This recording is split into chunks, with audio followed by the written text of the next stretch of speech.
Frédéric Chaumont pour la chaîne Agora TV et la chaîne Jasper Madère. Bonjour à tous. Voici les différents titres qui seront abordés sur cette vidéo. Sébastien Béraud propose une nouvelle action au travers d'un mouvement qui se veut totalement apolitique. Analyse sur cette vidéo. Guerre en Ukraine. À qui profite cette guerre?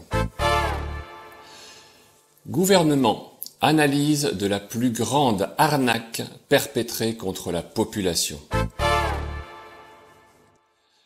Sur TV ADP, Bernard Claudel a reçu Christine Devier-Joncourt et Sébastien Béraud pour proposer une solution qui pourrait bien nous aider à sortir de l'ornière de l'Union européenne et Macron le va-t-en-guerre. Je voudrais au moins vous laisser écouter les premiers mots de Madame Devier-Joncourt afin que vous compreniez bien la démarche de cette initiative. Nous écoutons. Depuis quelque temps, depuis qu'on a annoncé, ça a été annoncé il y a quelques jours, cette émission avec Sébastien Béraud, des malfaisants, des trolls, ne cessent sur les réseaux sociaux et partout de dire que Sébastien Béraud et moi-même, nous montons un parti politique. Alors là, maintenant, ça suffit. Vraiment. Je suis totalement apolitique. Je ne veux plus entendre apartisane. Je ne veux plus entendre des choses comme ça. Ça fait plus de 40 ans que je veux plus entendre parler de politique et vous devez tous savoir ce que j'ai payé pour l'avoir eu de près. D'accord? Donc, non. Et je vais même vous avouer autre chose, je ne vote plus. Voilà. Donc, il est hors de question que je me lance dans un parti politique avec qui que ce soit X, Y, Z, c'est non. Et d'ailleurs, je voudrais, juste sans citer de nom, parler de certaines personnes qui se battent comme nous et qui se présentent aux élections européennes. Là, il faudra qu'on m'explique. D'accord? À quoi ça sert? Je veux pas être méchante, je préfère me taire. Voilà. Donc maintenant, mon deuxième message, c'est pourquoi je suis là ce soir. Eh bien, je vais vous le dire. Je suis là ce soir parce que je voulais connaître Sébastien Béraud, parce que la première fois que je l'ai aperçu, c'est avec ce monsieur-là, de la FNSEA, mais je sais plus son nom. Sur Rousseau. Voilà. Rousseau.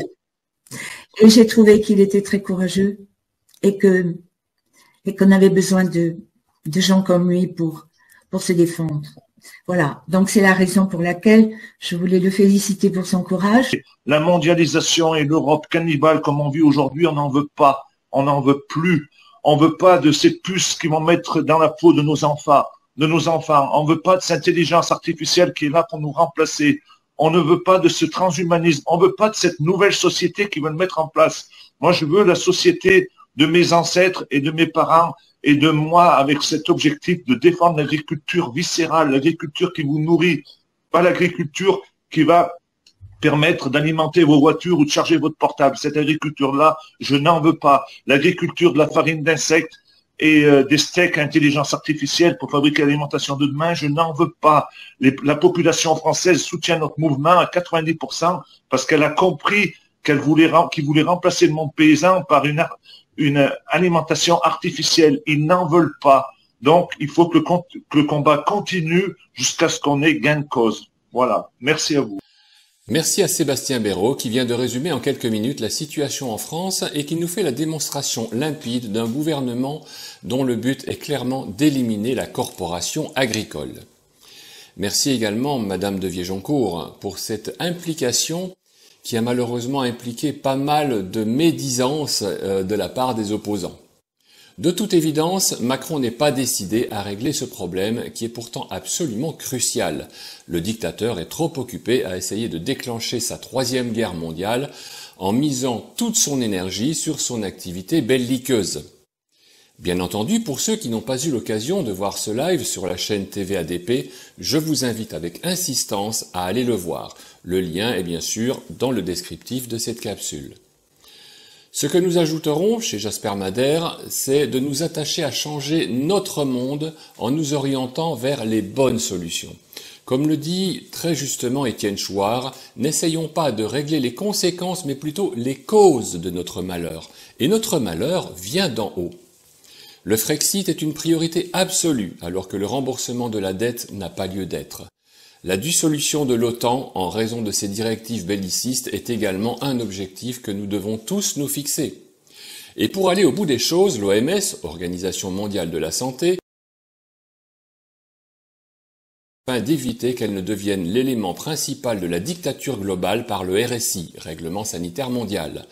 Sans oublier que cette organisation réclame à toute l'humanité la somme de 150 000 milliards, qui réglerait comme par magie les problèmes liés au prétendu réchauffement climatique. Pourquoi la plutocratie veut-elle absolument soutenir l'Ukraine quoi qu'il en coûte? En avez-vous une idée? Vous devez bien comprendre que cette guerre programmée profite à quelqu'un. Vous êtes-vous déjà demandé à qui cela rapporte le plus d'argent? C'est Robert Fitzgerald Kennedy Jr. qui va vous expliquer toute la mécanique. S'il y a beaucoup de gens qui ne s'en sortent plus financièrement, comprenez bien qu'à côté de ça, il y en a qui font de véritables fortunes au quotidien. Et là, on parle de milliers de milliards de dollars. C'est une information repérée par Didier Rochard. Ouvrez bien grandes vos oreilles et si vous avez peur de vomir, munissez-vous d'un petit récipient. C'est une guerre qui n'aurait jamais dû avoir lieu. C'est une guerre que les Russes ont essayé à plusieurs reprises de régler à des conditions qui ont été très bénéfiques pour l'Ukraine et pour nous. La principale chose qu'ils voulaient, c'était que nous gardions l'OTAN à l'écart de l'Ukraine. Les grands entrepreneurs militaires veulent toujours ajouter de nouveaux pays à l'OTAN tout le temps. Pourquoi ? Parce qu'alors ce pays doit conformer ses achats militaires aux spécifications d'armes de l'OTAN, ce qui signifie que certaines entreprises, Northrop, Grumman, Raytheon, General Dynamics, Boeing et Lockheed, se retrouvent piégées sur le marché. En mars 2022, nous nous sommes engagés à verser 113 milliards de dollars. Juste pour vous donner un exemple, nous aurions pu construire une maison pour presque tous les sans-abri de ce pays. Nous avons ensuite engagé 24 milliards de dollars supplémentaires depuis lors, et il y a 2 mois. Et maintenant, le président Biden demande 60 milliards de dollars supplémentaires. Mais les grosses dépenses vont venir après la guerre, quand nous devrons reconstruire toutes les choses que nous avons détruites. On a demandé à Mitch McConnell si nous pouvons vraiment nous permettre d'envoyer 113 milliards de dollars en Ukraine. Il a dit, ne vous inquiétez pas, ça ne va pas vraiment en Ukraine, ça va aux fabricants de défense américains. Il vient donc d'admettre qu'il s'agit d'un stratagème de blanchiment d'argent. Et qui, selon vous, possède chacune de ces entreprises? BlackRock. Alors Tim Scott, pendant le débat républicain, a dit « Ne vous inquiétez pas.